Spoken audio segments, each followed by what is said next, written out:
Reconnaître les pertes de lucidité. Une petite vidéo canalisée improvisée sur le sujet. Je vais découvrir un petit peu ce que je vais dire dessus, j'avais juste envie de parler de ça. J'avais parlé un petit peu de ça dans la vidéo 22 sur le méta, où j'avais parlé de méta-lucidité. La méta-lucidité, c'est la lucidité de la lucidité. Et là, en l'occurrence, ce serait donc la lucidité de la non-lucidité. Alors, je vais donner plein d'exemples, hein, c'est pas un souci. Vous arrêtez pas à des mots un petit peu abstraits, un petit peu techniques. En fait, c'est quelque chose que j'ai vécu pas mal de fois. Je pense qu'on vit aussi beaucoup, tous. Et voilà, je voulais un petit peu partager comment reconnaître ça et éventuellement comment mieux gérer si c'est possible. En fait, la plupart des gens, je pense, ils ont des pertes de lucidité, ils s'en rendent pas compte. Mais et parce que c'est dû aux émotions, c'est dû à la peur, c'est dû à des petits phénomènes comme ça émotionnels. Et je vais donner des exemples, mais avant, juste pour qu'on sache un petit peu de quoi je parle, il y a la lucidité. Hein, qu'est-ce que c'est? Bah, c'est juste moi ma définition, ma façon de voir ça. C'est juste la capacité un petit peu d'être conscient dans le quotidien et puis de prendre des décisions toutes simples dans le quotidien, de se déplacer d'un point A à un point B, de dire certaines choses comme là maintenant. De réfléchir un petit peu, voilà, c'est juste, j'entends juste ça. Et en fait, des pertes de lucidité, c'est quand ça s'amoindrit. C'est pas forcément on devient non lucide, mais ça s'amoindrit, on est moins lucide qu'avant. Et donc typiquement, par exemple, si vous consommez un petit peu d'alcool ou des substances licites ou illicites, eh bien, vous pouvez tout à fait ressentir un petit peu cette perte de lucidité. C'était l'exemple que j'avais donné donc dans la vidéo 22. Et donc, et là-dessus, on n'est pas tous pareils, puisqu'il y a des gens qui sont capables de reconnaître leur perte de lucidité. Ils se disent, oui, là, en ayant consommé mettons 2 verres d'alcool, donc avec modération, eh bien, je me rends compte que j'ai moins de lucidité par rapport à avant. Puis il y en a d'autres qui se rendent pas compte et qui continuent d'agir comme avant, alors qu'ils n'ont pas le même comportement. Et il y a pas de souci, hein, chacun son expérience, mais c'est juste pour se rendre compte un petit peu de ça. Et en fait, parfois, donc, si vous faites pas attention à ça et que la perte de lucidité est trop grande, vous pouvez faire des conneries, vous pouvez faire des bêtises. Donc, voilà, faire un petit peu attention à ça. Donc voilà, je donnais l'exemple d'une consommation de substances parce que c'est a priori quelque chose qu'on a tous plus ou moins vécu, même si je sais qu'il y en a bien sûr qui n'ont jamais consommé d'alcool de leur vie ou d'autres substances de leur vie. On peut imaginer quand même que la plupart des gens, ils ont fait au moins une expérience, donc ils savent un petit peu ce que ça fait.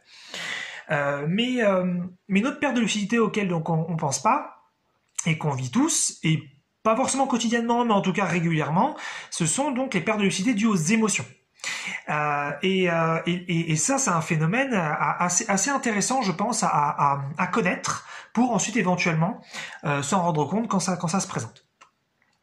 L'idée, c'est quoi? C'est que quand on a des émotions, donc ça peut être de la peur, ça pourrait être de la colère, ça pourrait être de la culpabilité, des choses comme ça. À partir du moment où l'émotion elle est un petit peu intense, elle est un petit peu forte. Alors là, effectivement, peut-être qu'il y a des gens qui sont plus sensibles que d'autres. Moi, a priori, je suis plutôt dans la catégorie des hypersensibles. Mais à la limite, ce que je vais dire va toucher un petit peu tout le monde. Eh bien, à partir du moment où on a une émotion un petit peu intense, eh bien, ça prend un petit peu le dessus sur notre capacité à analyser, à être lucide, à faire gaffe à ce qui se présente, à être bien conscient. Et ça, a priori, ça nous touche un petit peu tous, sauf si on a pratiqué pendant des années l'observation d'émotions, c'est-à-dire bien faire attention que lorsqu'on ressent quelque chose, peu importe le type d'émotion, agréable, désagréable, eh bien, ce n'est pas nous, c'est une expérience que nous traversons. Et souvent, effectivement, encore en Occident, on s'identifie beaucoup à ce qu'on ressent. On pense que le bonheur c'est nous, la peur c'est nous, la culpabilité c'est nous, l'enthousiasme c'est nous, alors que simplement des expériences, des extensions de nous-mêmes éventuellement. Et en fait, donc, quand on a une émotion un petit peu intense, parfois on tombe dedans. Donc je pense que la peur, ça reste le meilleur exemple. Ça fonctionne pour les autres émotions. On peut aussi d'ailleurs avoir des pertes de lucidité avec des émotions agréables. Il n'y a pas de souci, mais là je vais plutôt parler de choses désagréables. Et donc lorsqu'on a de la peur, un tout petit peu intense, si on a un petit peu de peur, ça va pas trop se voir. Eh bien, mais avec un peu plus de peur, ça va se voir. Et bien justement, on a tendance un petit peu à perdre donc notre capacité de vraiment voir ce qui se passe. Et ensuite, on imagine qu'il y a des problèmes là où il n'y en a pas. Et c'est ça le souci un petit peu. Donc déjà effectivement, prenez du temps pour observer un petit peu vos émotions. Si ça vous parle pas, prenez peut-être du temps dans un premier temps à observer un petit peu vos pensées. Parce que lorsqu'on observe ses pensées, c'est plus facile ensuite d'observer ses émotions parce que les pensées c'est quelque chose de plus figé, de moins volatile, alors qu'une émotion ça va un petit peu dans tous les sens, ça va très très très vite. Donc prenez d'abord du temps peut-être pour vous améliorer si c'est pas le cas sur l'observation de pensées. C'est que vous n'êtes pas vos pensées sont une expérience et donc déjà apprenez à vous désidentifier de vos pensées. Quand si vous êtes déjà à ce stade où vous êtes un peu amélioré là-dessus, vous pouvez commencer donc l'observation d'émotions. Et lorsque donc une peur se présente, eh bien la plupart des gens ils disent j'ai peur comme si c'était un petit peu ce qu'ils étaient à ce moment, alors que c'est simplement une expérience. Et ça fait une différence assez importante, parce que si on se met à croire que la peur elle est réelle, que c'est ce que nous sommes, et bien ensuite toutes les pensées qui viennent avec du style, je sais pas, mettons moi j'ai vécu beaucoup de pertes de lucidité, j'ai vécu beaucoup de douleurs physiques dans ma vie. Eh bien si une douleur qui arrive dans le corps, une douleur nouvelle sur un nouvel endroit du corps, par exemple mettons que j'ai jamais eu mal au dos, et ben je me mets à avoir mal au dos par exemple, et que cette douleur elle dure, elle est nouvelle, elle est un peu intense, on se dit mais c'est quoi cette merde, d'où ça vient, et on se met un petit peu à être inquiet. Peut-être qu'au début, quand la douleur elle apparaît, on est un petit peu tranquille, on se dit oh ça va passer, et c'est vrai que parfois une nouvelle douleur peut passer vite. Puis mettons que ce soit un nouveau truc qui dure un peu, peut-être que ça fait maintenant quelques heures que ça dure, peut-être que ça fait même quelques jours, et on commence à sentir une inquiétude monter. Et quand l'inquiétude elle monte, et qu'on perd un petit peu cette capacité d'observation, cette capacité de distanciation avec l'émotion, et qu'on se met à croire l'émotion, on se dit putain j'ai peur et j'ai raison d'avoir peur parce qu'il y a un problème, alors qu'il n'y en a pas forcément, hein, mais la peur nous prend le dessus, et bien là on a une perte de lucidité. Et on va commencer à prendre des décisions qui sont mauvaises. Je dis mauvaises pour que ce soit simple à comprendre. C'est-à-dire qu'on se met à croire donc qu'il y a des problèmes alors qu'il n'y en a pas forcément. Et on se met à penser à plein de trucs. Si on prend l'exemple du dos, pour mon dos, je devrais peut-être commencer à faire ça. Et on se met à se trouver plein de techniques, de machins, de méthodes. On se met à faire des recherches sur Internet. Peut-être qu'on se met à prendre des rendez-vous avec des médecins. Et on se met un petit peu à prendre des décisions depuis donc la non-lucidité. Et ça peut être vachement emmerdant parce qu'en fait, le souci, en fait, c'est qu'on ne sait plus quelles sont les bonnes décisions ou pas. Quand vous êtes hors lucidité ou quand vous avez une lucidité amoindrie, vous prenez des décisions qui pourraient être bonnes, mais comme vous n'êtes pas lucide, vous ne savez même plus ce qui est bon ou pas. Et c'est très très très compliqué. C'est-à-dire que vous ne savez plus si les pensées qui viennent sont des bonnes pensées, au sens des pensées efficaces, des pensées utiles qui vont vous apporter de l'aide, ou alors des pensées qui vont simplement créer du chaos, créer de la merde, et ça va vous perdre plus qu'autre chose. Et c'est pour ça qu'en fait, dans ces cas-là, il faut d'abord reconnaître la perte de lucidité, parce que si vous pensez que vous êtes lucide parce que vous êtes pris dans l'émotion, c'est foutu. Donc quand vous avez une émotion intense, essayez donc de prendre une distance, c'est juste une expérience, ce n'est pas vous, et attendez que ça passe dans la mesure du possible. Évidemment, moi j'ai encore des moments où je me tape des paniques, et par définition quand on est dans la panique, on s'identifie en général à ce qu'on ressent. Mais à partir du moment où vous avez un petit peu reconnu que c'était juste une émotion, eh bien vous pouvez prendre une certaine distance avec le phénomène et vous dire oula, j'ai perdu en lucidité, je ne pense plus comme d'habitude, je n'ai plus les mêmes idées que d'habitude, je n'ai plus les mêmes approches solutionnantes que d'habitude, je me mets à aller dans tous les sens. Et ben dans ce cas-là, il faut tout arrêter. On fait plus rien, on attend que ça passe. Même si c'est pas agréable, c'est peut-être le moindre mal, c'est le mieux qu'on puisse faire avec la conscience qu'on a de maintenant. Et ensuite, après un certain temps, on prend un petit peu de recul et là, on se dit, ok, bon, maintenant que j'ai repris ma lucidité de d'habitude, je suis face à une situation donc désagréable, je suis face à une situation douloureuse. Qu'est-ce que je fais? Et là, on pourrait tout à fait contacter le médecin, essayer une méthode, manger quelque chose de différent, faire quelque chose de spirituel, peu importe. On pourrait avoir toutes sortes le truc qui nous va le mieux. Mais si on agit depuis la peur, si on agit depuis une lucidité qui n'est pas quotidienne, une lucidité donc un petit peu fofolle, eh bien a priori on va avoir des résultats pourris et ça va seulement ajouter à la peur et ça va ajouter encore plus à la non-lucidité. Et donc en fait, en général, ce qui se passe dans ces cas-là, ce qui est horrible, c'est que on va traverser donc plein de moments de panique et de mauvaises décisions qui vont faire empirer la chose jusqu'à finalement qu'à un moment donné, on arrête tout de fait parce qu'on n'en peut plus. Donc ça aura été une énorme douleur, une énorme fatigue et ensuite donc on reviendra de toute façon à notre lucidité de base. C'est juste que on va traverser un moment vraiment très très très difficile avant d'y arriver. Donc, il faut d'abord observer ses émotions pour reconnaître qu'on a une perte de lucidité. Sinon, si vous pensez que ce que vous ressentez c'est normal et que c'est normal d'avoir peur face à une situation, que c'est normal d'être inquiet, que c'est normal d'être en colère, c'est normal d'être coupable, c'est normal de se sentir mal dans quelque situation que ce soit une douleur physiologique, une douleur émotionnelle, un problème qui s'est présenté dans votre vie, dans une relation, pour de l'argent, pour peu importe le sujet. Si vous pensez que c'est normal de ressentir une émotion par rapport à ça, vous pouvez vous identifier à cette émotion et perdre, donc je me répète, en lucidité. Donc faites gaffe, essayez de prendre toujours de la distance par rapport à ce que vous ressentez. Les émotions en général sont fausses. La plupart du temps, les émotions sont fausses, dans le sens où ce sont des expériences, ce sont des propositions. C'est-à-dire, par exemple, j'ai une douleur, ah j'ai de la peur, ah d'accord, pourquoi pas. Il y a une partie de moi qui a peur face à cette situation. Très bien, elle est légitime, elle a le droit d'avoir peur, mais ce n'est pas une généralité, c'est juste une partie de moi qui a peur à ce moment-là. Il y en a une autre qui est en détente, que je ressens pas forcément à ce moment-là, mais il y en a une autre qui est en détente. Il y en a une autre qui a plein de solutions. Il y en a une autre qui est dans l'impasse. Et vous avez a priori plein de parties de vous comme ça qui ont une attitude différente par rapport à la problématique, à la situation. Il y en a d'ailleurs qui appellent ça problématique, il y en a qui vont appeler ça phénomène, il y en a d'autres qui vont appeler ça challenge, il y a des parties de vous qui vont qualifier ce qui se présente différemment.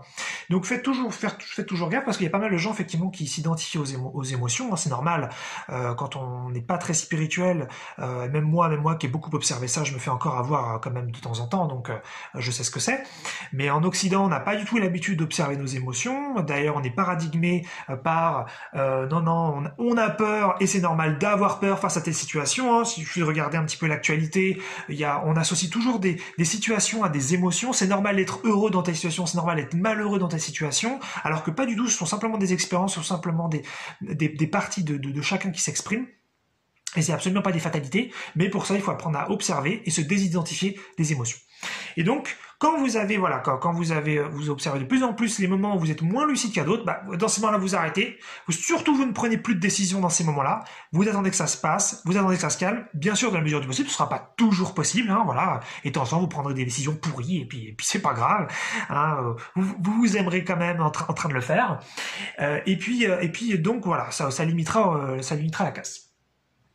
Et donc vous avez donc des pertes de lucidité face aux émotions, mais sinon effectivement, donc vous j'ai dit, vous pouvez avoir des pertes de lucidité face à des substances, donc c'est pas la même chose, puisque dans un cas ça vient de l'émotionnel, ou dans l'autre ça vient donc de plus d'une modification de conscience. Parce que moi j'ai fait l'expérience sur pas mal de mois de substances spirituelles, j'en parle dans la vidéo 24 si ça vous intéresse.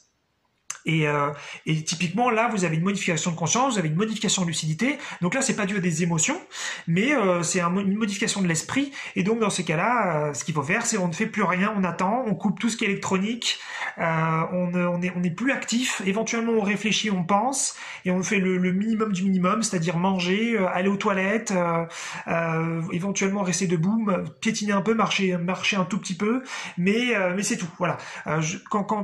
Quand vous avez reconnu que vous avez une perte de lucidité, il faut ensuite établir quel est son niveau. Est-ce que c'est un grand niveau, et à ce moment-là, donc, il faut faire le moins de choses possible pour prendre le moins de décisions possible, ou alors vous avez une perte de 10-20%, ou si vous aimez pas les maths et les pourcentages, vous avez une légère perte, et à ce moment-là, limitez-vous quand même dans vos décisions, parlez peu à des gens, soyez moins actifs comme d'habitude, voilà.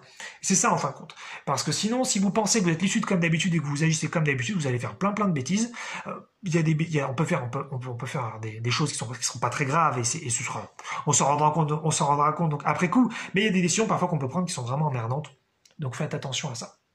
Et sinon, moi j'ai vécu aussi, pour peut-être qu'il y en a qui pensent que ça peut être la même chose que des pertes cognitives.